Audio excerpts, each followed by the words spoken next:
अच्छा उनके चारों तरफ गद्दा नजर आई, नालों में रही है तो गद्दा होगा। तुम नहीं समझ रहे हो, मुझे सोने दो। हाँ, मैं मखमली गड्ढा पे सो जाऊं। कौन बताता है साला में डालू पीता हूँ? कौन बोलता है? बताओ, मैं पिया हूँ, बताओ। पियले खूब हम, लेकिन उनके पता ना बा। घरे गई ना तो मेहरारून के ठे देसी जुगाड़ होला। वाह, हाथ में झाड़ू या बेलना लोग देखला तो उनका नशा धीरे धीरे डाउन होके लगी। अब मर्द पी के गयल, देखलस मेहरारू के हाथे में बेलना, तबले चौक गयल। ये नटैया पकड़ के अपन कसम खाता, मेरे जानू को मैं पिया नहीं हूँ। देखा पियले को अब देवेंद्र वर्मा ठेकेदार बड़े भैया जी की तरफ से 200 रुपए का पुरस्कार ए दारू के भाव पर। बहुत बहुत आपके प्रणाम देवेंद्र भैया। अच्छा देखी मेहरारू से अब डरात हम मेरे जानू मैं पिया नहीं नहीं, ओ मेरे दोस्त से थोड़ा प्यार में पिला दिए तो क्या हुआ? तो कल सब दोस्त पियला, कौन तोहर दोस्त पियला? मेरे देवेंद्र वर्मा नहीं है, और सवान भाई सवान लोग पिला दिए तो पी लिया, क्या हुआ? मेहरारू कला सच्चा देवेंद्र और चौहान पियला है। चला थैला बहने से वही लोग के सुता मरद डराए गयल। अरे बाप रे बाप, ले गई नहीं सब। सोचल मर्दा सोचा तो हो सके बिनहिया होता ना मार मेहरुआ देवेंद्र की यहाँ चल जाए। हाँ, कौनो दूसरा जिला ना धरा दे। अब मरद देखा, ओकर दिमाग देखा, पियले बा, जबान लड़खड़ात के दिमाग काम करत है। अब मेरे जानो तुम टेंशन मत लो, कल तुमको भरपूर शॉपिंग कराऊंगा। अब मेहरारू बहक गई, सोचत है कि हमार मर्द पिए के पिए लेकिन शॉपिंग करावे जरूर। राम प्रसाद रिंकू, हमारे बड़े भैया राम प्रसाद रिंकू भैया आपे हुआ पैक बनावे वाला। ठीक है चला वैसे मर्दे का जन्म मिलल है तो छान फूक के सही कहदा। हाँ 4 दिन का जिंदगी है ना भैया। अच्छा हमारे कहले के वो तो दारू छोड़ी ना, लेकिन देखा वो मेहरारू का विचार कलस, ए सोनुआ का पापा पिया के पिया। हाँ, आज से दोनों पिया। दोनों का होला सब बुझत है, बुझत हुआ भैया। अच्छा मतलब यानी कि दिल का कनेक्शन मिलल है। का पिया? दारू और गांजा पिया, और का सोचत हो? ये का नशा और बता देता, काला पिया के पिया। हाँ तने हिसाब से पिया, लेकिन जिए बदे पिया, मुँहे बदे मत पिया। देखा दुल्हन का विचार कितना बढ़िया बा, बतावत बा का?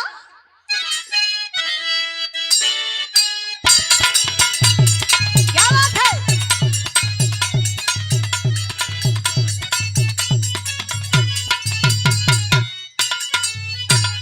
इहे मेहरारू बतावत बा।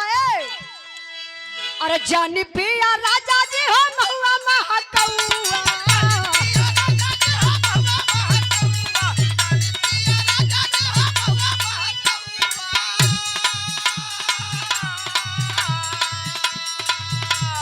जानी पिया राजा जी हो महुआ महकौआ, कहा तो मंगा दिए तो रमावे के पौआ। कहा तो मंगा दिए वो रमावे के पहुआ, कहा तो मंगा दिए वो रमावे के पहुआ, कहा तो मंगा दे। देसी दारू पिए में 1000 बाटे खतरा, 1000 बाटे खतरा, 1000 बाटे खतरा, 1000 बाटे खतरा, 1000 बाटे खतरा।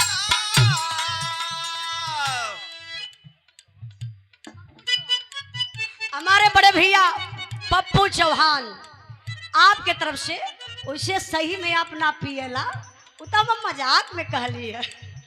पप्पू भैया आप हुआ ये देखिए 200 रुपए का पुरस्कार हमारे बड़का भैया पप्पू चौहान जी नो भैया के बहुत बहुत प्रणाम।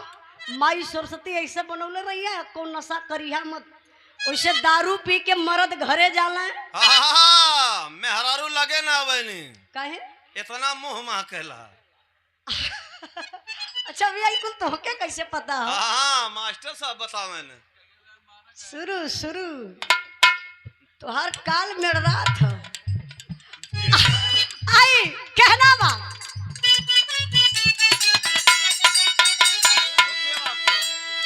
बाबूजी यहाँ से बोल जाना तो अच्छा रही। हाँ यहाँ सीढ़ी भी लगल है, बढ़िया व्यवस्था घरात मालिक कैले हुआ, दिल से बहुत बहुत धन्यवाद देत बानी। आ जाइए आ जाइए।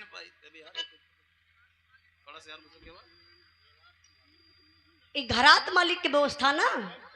हाँ हाँ आप के हर से हैं? अच्छा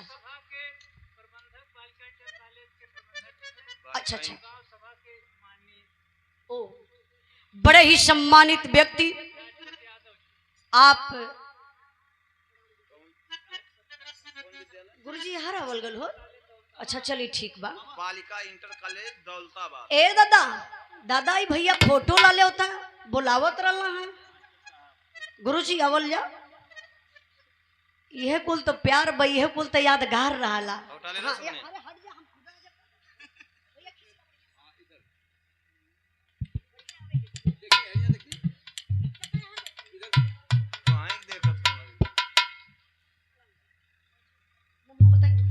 बालिका इंटर कॉलेज दौलताबाद। आप बालिका इंटर कॉलेज दौलताबाद के प्रबंधक महोदय आप माननीय राजपति यादव बाबूजी, आप गुरुजी की तरफ से सुंदर पुष्पहार और 500 रुपए का पुरस्कार, एक बार जोरदार ताली बजा के आप लोग स्वागत सम्मान करिए।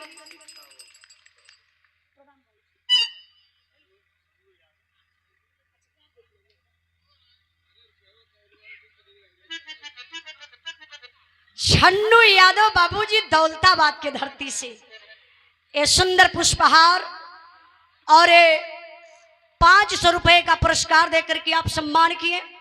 आपके चरणों में बहुत बहुत प्रणाम, आशीर्वाद कचा रही। सब भाई लोगों के नमस्ते प्रणाम।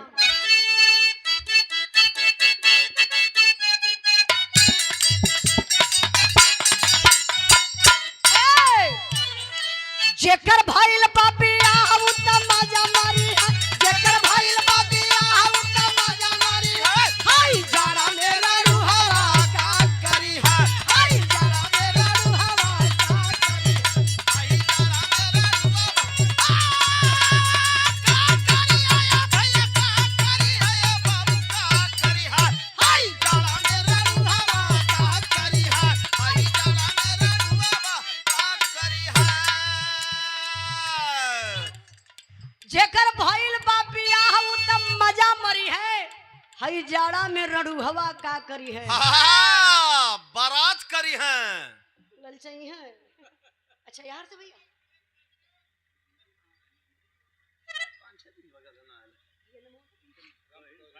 राम प्रताप रिंकू भैया, राम प्रसाद रिंकू, राम प्रसाद उर्फ रिंकू की राम प्रसाद रिंकू दो जने हैं।